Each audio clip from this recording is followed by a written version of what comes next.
teman-teman semua, kembali lagi dengan saya Putri Zebua, peserta Latsar Kabupaten Nias tahun 2022. Golongan 2, angkatan 6, kelompok 3 dengan nomor absen 27.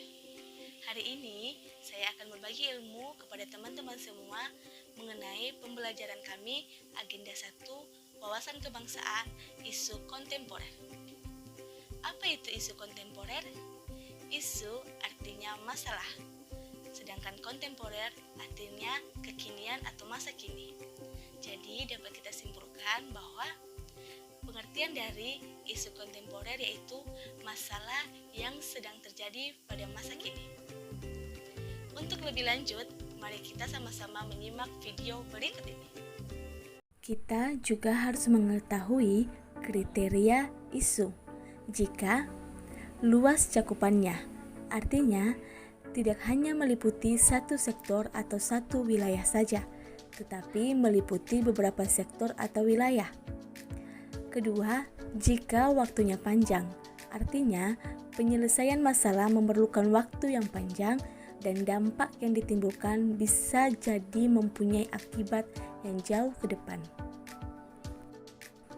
Selanjutnya, yaitu mempunyai keterkaitan yang luas. Artinya, substansi permasalahan dan cara-cara penyelesaian yang menyangkut multi-stakeholder. Terakhir, mengandung risiko dan kemungkinan keuntungan yang besar atau kerugian secara finansial maupun sosial. Saat ini, saya akan mengajak teman-teman untuk mengenal dan memahami secara kritis terkait isu-isu strategis kontemporer. Di antaranya, korupsi, narkoba, radikalisme atau terorisme, money laundering, proxy war, dan kejahatan komunikasi. Sekarang kita akan membahas satu persatu isu-isu dari kontemporer. Pertama, yaitu korupsi. Secara harfiah, korupsi mengandung arti kebusukan, keburukan, ketidakjujuran, dapat disuap. Menurut Kamus Umum Bahasa Indonesia, karangan Poewardir Minta, korupsi diartikan sebagai perbuatan yang buruk seperti penggelapan uang, penerimaan uang sogok, dan sebagainya.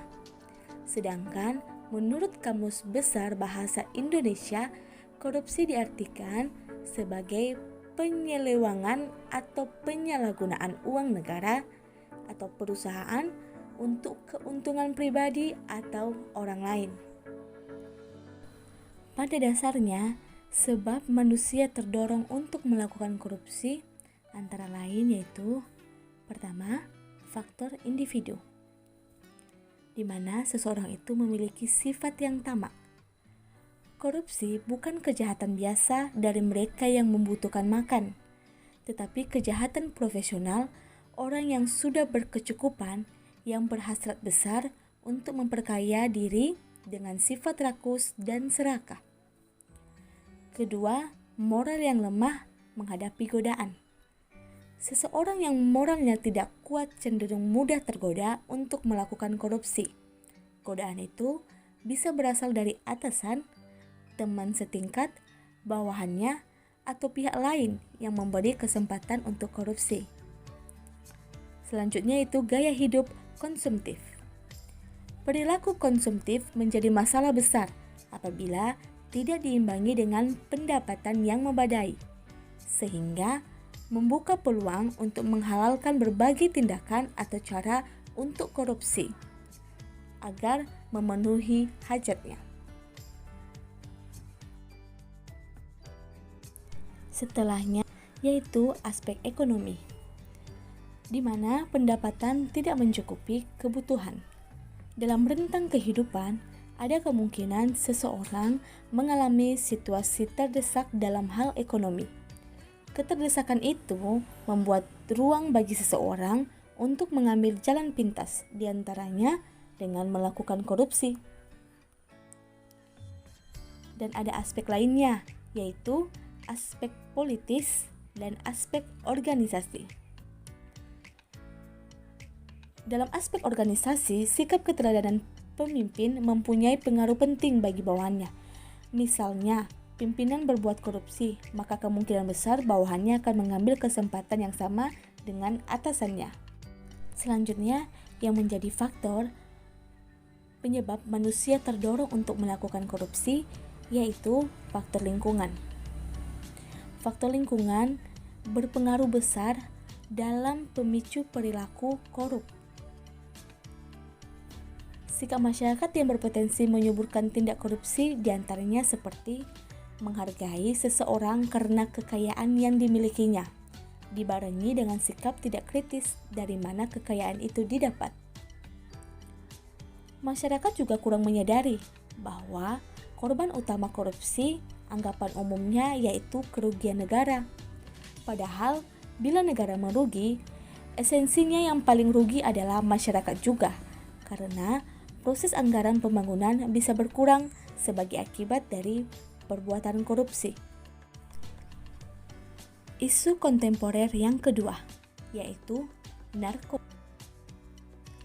narkotika mengandung pengertian sebagai zat atau obat yang berasal dari tanaman atau bukan tanaman, baik sintetis maupun semi-sintetis, yang dapat menyebabkan penurunan atau perubahan kesadaran, hilangnya rasa, mengurangi sampai kehilangan rasa nyeri, dan dapat menimbulkan ketergantungan yang dibedakan ke dalam golongan-golongan. Narkotika merupakan zat atau obat yang sangat bermanfaat dan diperlukan untuk pengobatan penyakit tertentu. Namun, jika disalahgunakan atau digunakan tidak sesuai dengan standar pengobatan, dapat menimbulkan akibat yang sangat merugikan bagi perseorangan atau masyarakat, khususnya generasi muda. Hal ini akan lebih merugikan jika disertai dengan penyalahgunaan dan peredaran gelap narkotika yang dapat mengakibatkan bahaya yang lebih besar bagi kehidupan dan nilai-nilai budaya bangsa yang pada akhirnya akan dapat melebahkan ketahanan nasional. Terhadap kondisi perkembangan penyalahgunaan dan peredaran gelap narkotika di Indonesia, Badan Narkotika Nasional terus meningkatkan intensitas dan ekstensitas supaya penyelamatan bangsa dari ancaman penyalahgunaan dan peredaran gelap narkoba melalui pelaksanaan program pencegahan dan pemberantasan penyalahgunaan dan peredaran gelap narkotika yang disingkat dengan P4GN, di mana ini melibatkan seluruh komponen, yaitu masyarakat, bangsa, dan negara.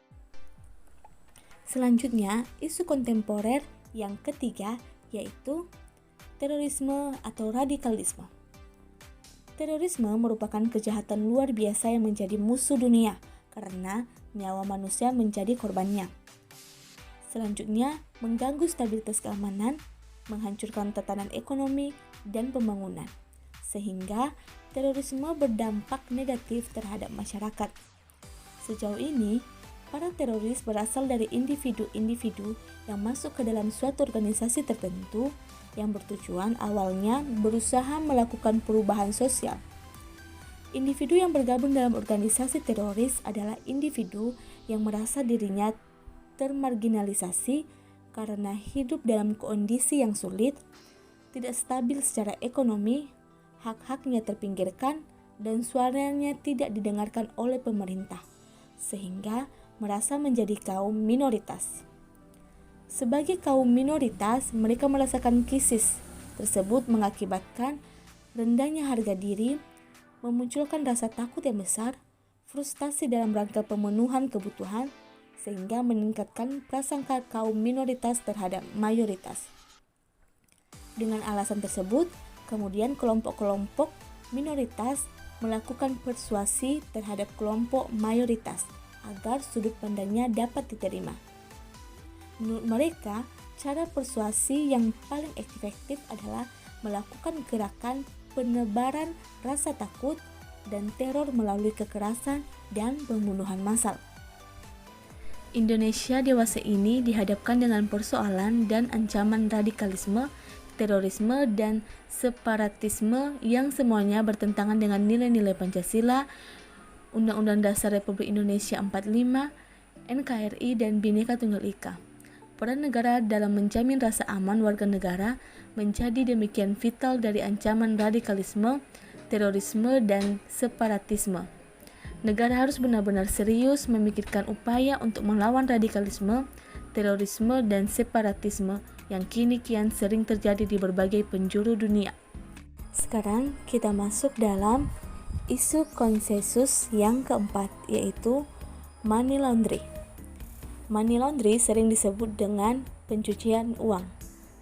Secara sederhana, definisi pencucian uang adalah suatu perbuatan kejahatan yang melibatkan upaya untuk menyembunyikan atau menyamarkan asal-usul uang atau harta kekayaan dari hasil tindak pidana atau kejahatan sehingga kekayaan tersebut seolah-olah berasal dari aktivitas yang sah.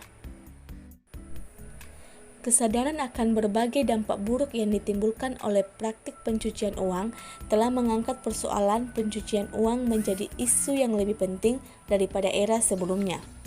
Kemajuan komunikasi dan transportasi membuat dunia terasa semakin dekat dan sempit, sehingga penyembunyian kejahatan dan hasil kejahatan menjadi lebih mudah dilakukan.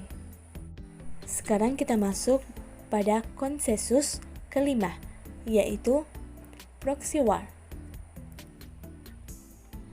Perang proksi atau proxy war adalah sebuah konfrontasi antara dua kekuatan besar dengan menggunakan pemain pengganti untuk menghindari konfrontasi secara langsung dengan alasan mengurangi risiko konflik langsung yang berisiko pada kehancuran total atau fatal.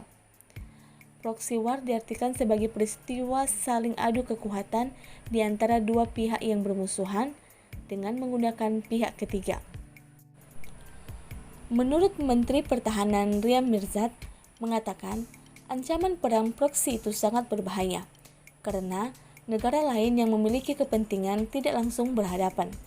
Menurut beliau, perang ini menakutkan lantaran musuh tidak diketahui. Kalau melawan militer negara lain, musuh mudah dideteksi dan bisa dilawan. Kalau perang proksi, tahu-tahu musuh sudah menguasai bangsa ini. Beliau juga mengatakan bahwa tidak berbahaya perang alutsista, tetapi yang berbahaya adalah cuci otak yang membelokkan pemahaman terhadap ideologi negara. Isu konsensus yang terakhir yaitu mass communication. Mass communication atau komunikasi massa pada era ini sudahlah sangat mudah diakses dan digunakan, terutama dengan menggunakan media sosial. Salah satu kejahatan komunikasi massa yaitu hoax. Hoax adalah berita atau pesan yang isinya tidak dapat dipertanggungjawabkan atau bohong atau palsu, baik dari segi sumber maupun isi. Sifatnya lebih banyak mengadu domba kelompok-kelompok yang menjadi sasaran dengan isi pemberitahuan yang tidak benar. Pelaku hoax dapat dikategorikan dua jenis, yaitu pelaku aktif dan pasif. Pelaku aktif melakukan atau menyebarkan berita palsu secara aktif, membuat berita palsu dan sengaja menyebarkan informasi yang salah mengenai suatu hal kepada publik. Sedangkan pelaku pasif adalah individu atau kelompok yang secara tidak sengaja menyebarkan berita palsu tanpa memahami isi atau terlibat dalam pembuatannya. Baiklah teman-teman, demikian pembahasan kita mengenai isu kontemporer. Terima kasih.